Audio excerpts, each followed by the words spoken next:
Assalamualaikum warahmatullahi wabarakatuh. Jumpa lagi dengan Cikgu Yeyen.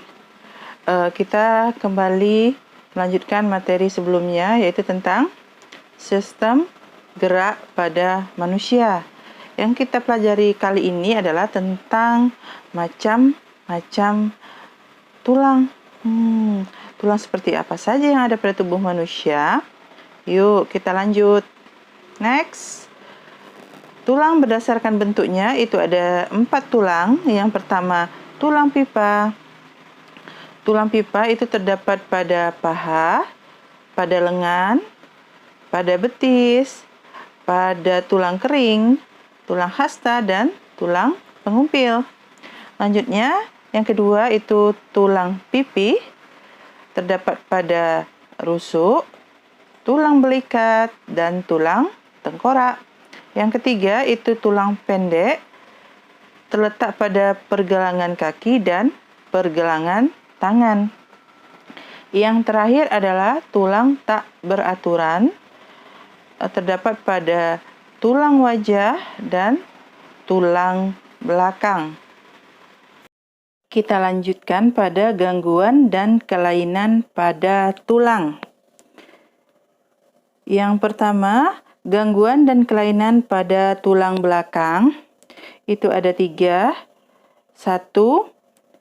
Lordosis, tulang punggung yang terlalu bengkok ke arah depan. Kiposis, tulang punggung yang terlalu bengkok ke belakang. Dan skoliosis, tulang punggung yang terlalu membengkok ke kiri atau ke kanan. Biar mudah untuk mengingatnya, kita buat singkatan, yaitu LKS. Bukan lembar kerja siswa ya, tapi singkatan dari lordosis, kiposis, dan skoliosis. Kita lanjutkan pada yang kedua, yaitu kelainan fisiologis, antara lain 1. Rakitis. Penyebabnya karena kekurangan vitamin D. Yang kedua, osteoporosis, disebabkan karena kekurangan hormon kelamin dan kekurangan kalsium. Yang ketiga, mikrosepalus, yang disebabkan oleh kekurangan kalsium saat masih bayi sehingga kepala berukuran lebih kecil. Terakhir, TBC tulang dan penyakit tumor pada tulang. Kita lanjut pokok bahasan yang kedua, yaitu persendian atau artikulasi. Adapun pengertian dari persendian adalah hubungan antara 2 tulang atau lebih. Kita lanjut pada macam-macam sendi. Yang pertama adalah ampiartrosis, merupakan hubungan antar tulang yang memungkinkan terjadinya gerak yang sangat terbatas sehingga disebut juga dengan sendi kaku. Penghubung antar tulang pada ampiartrosis adalah tulang rawan. Contohnya adalah sendi pada ruas tulang belakang. Macam sendi yang kedua adalah sinartrosis, merupakan hubungan antar tulang yang tidak dapat digerakkan sama sekali sehingga disebut dengan sendi mati. Sinartrosis ada 2. Yang pertama, sinartrosis sinfibrosis, contohnya pada hubungan antar tulang tengkorak yang disebut juga dengan sutura. Yang kedua, sinartrosis sinkondrosis, contohnya hubungan antar ruas tulang belakang dan hubungan antar tulang rusuk dengan tulang dada. Yang ketiga adalah diartrosis, merupakan hubungan antar tulang yang dapat digerakkan dengan bebas atau disebut juga dengan sendi gerak. Berdasarkan arah geraknya, diartrosis terdiri dari 5 macam sendi, yaitu sebagai berikut. Sendi gerak yang pertama adalah sendi engsel. Pergerakannya seperti engsel pintu yang dapat digerakkan hanya ke satu arah. Contohnya yang pertama, sendi antara tulang paha dengan tulang betis. Yang kedua, sendi antara tulang lengan atas dengan tulang hasta. Kedua adalah sendi pelana.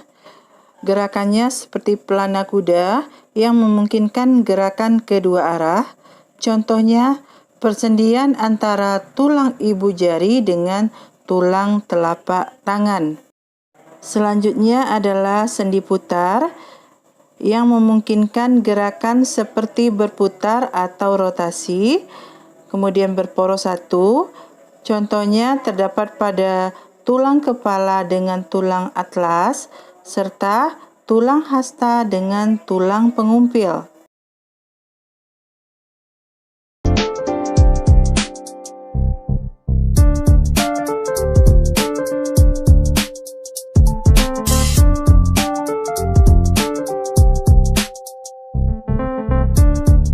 Selanjutnya adalah sendi peluru.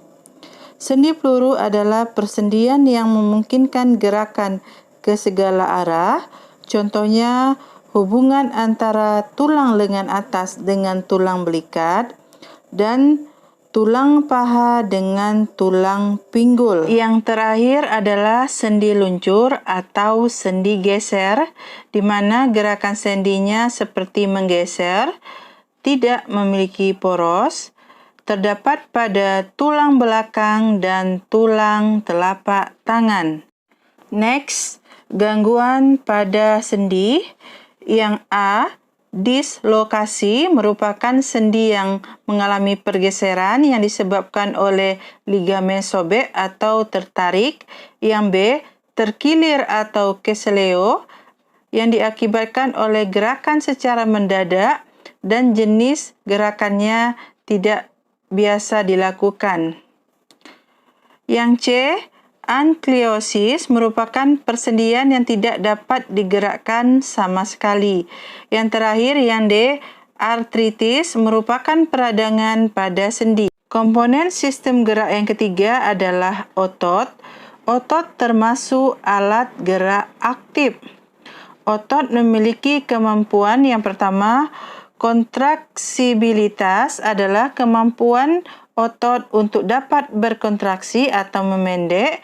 Yang kedua, ekstensibilitas, yaitu kemampuan untuk memanjang melebihi ukuran semula atau relaksasi. Dan yang terakhir adalah elastisitas, yaitu kemampuan untuk dapat kembali ke ukuran semula. Otot terdiri atas 3 macam, yaitu otot polos, otot rangka, dan otot jantung. Jenis otot yang pertama adalah otot polos. Otot polos berbentuk seperti gelendong dengan kedua ujung meruncing, memiliki satu inti di bagian tengah, kontraksinya lambat, cukup lama dan tidak cepat lelah. Lokasinya terdapat pada seluruh organ tubuh bagian dalam kecuali jantung. Yang B adalah otot lurik atau otot rangka. Dikatakan otot lurik karena pada otot ini terdapat bagian yang gelap dan bagian yang terang yang saling berselang-seling sehingga disebut dengan lurik. Otot lurik juga disebut otot rangka karena otot ini menempel di tulang pada manusia. Otot ini bekerja secara sadar, berbentuk seperti silindris atau tabung dengan banyak inti yang terdapat pada bagian tepi. Yang terakhir adalah otot jantung. Otot jantung bekerja secara involunter atau secara tidak sadar. Intinya terdapat di tengah dan dapat berjumlah lebih dari satu.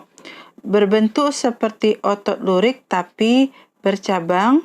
Otot jantung istimewa karena hanya terdapat pada organ jantung saja. Yang terakhir adalah gangguan pada otot. Yang pertama adalah atrofi, di mana kondisi otot itu mengecil yang disebabkan oleh serangan virus.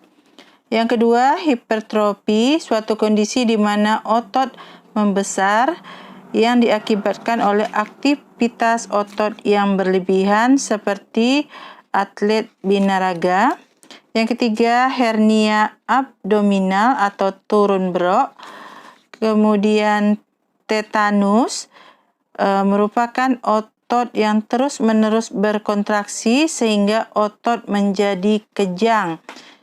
Penyebabnya adalah bakteri Clostridium tetani. Demikianlah materi hari ini bersama Cikgu Yeyen. Terima kasih atas perhatiannya dan telah menonton video ini sampai selesai. Ingat, jangan lupa tuliskan nama dan kelas di kolom komentar. Semoga materi ini bisa dimengerti oleh anak-anak sekalian.